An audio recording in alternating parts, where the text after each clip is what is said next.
পশ্চিমবঙ্গ সরকারের উদ্যোগে শিক্ষিত বেকার যুবক যুবতীদের জন্য এক নতুন দিশা বাংলার যুব সাথী প্রকল্প। এই প্রকল্পের মাধ্যমে যোগ্য আবেদনকারীরা প্রতি মাসে ১৫০০ টাকা করে বেকার ভাতা পাবেন। আগামী ১৫ই ফেব্রুয়ারি ২০২৬ থেকে রাজ্য জুড়ে ব্লক ও বিধানসভা ভিত্তিক বিশেষ ক্যাম্প বা শিবিরের মাধ্যমে আবেদনপত্র গ্রহণ শুরু হচ্ছে।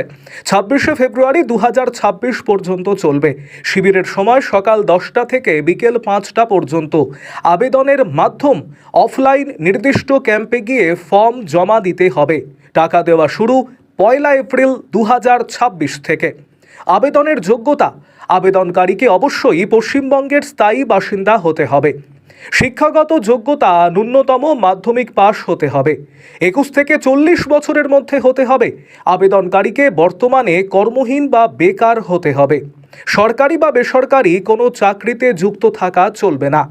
আবেদনকারী যদি রাজ্য সরকারের অন্য কোনো মাসিক ভাতার সুবিধে যেমন লক্ষ্মীর ভাণ্ডার, কৃষক বন্ধু বা বেকার ভাতা পান, তবে এই প্রকল্পের সুবিধে পাবেন না। তবে ঐক্যশ্রী বা মেধাশ্রীর মতো স্কলারশিপ প্রাপকেরা আবেদন করতে পারবেন। প্রয়োজনীয় নথিপত্র: আবেদনের সময় নথিগুলির ফটোকপি, জেরক্স এবং আসল কপি সাথে রাখবেন।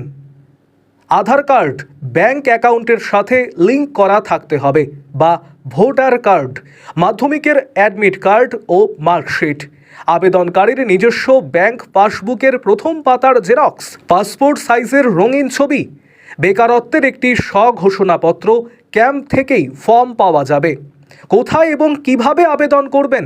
রাজ্যের ২৯৪টি বিধানসভা কেন্দ্র এবং প্রতিটি ব্লক অফিসে এই বিশেষ শিবির অনুষ্ঠিত হবে। আপনাকে নিকটবর্তী ক্যাম্পে গিয়ে ফর্ম সংগ্রহ করতে হবে এবং সমস্ত নথিপত্র সহ সেটি জমা দিয়ে একটি প্রাপ্তি স্বীকারপত্র অর্থাৎ অ্যাকনলেজমেন্ট স্লিপ বুঝে নিতে হবে।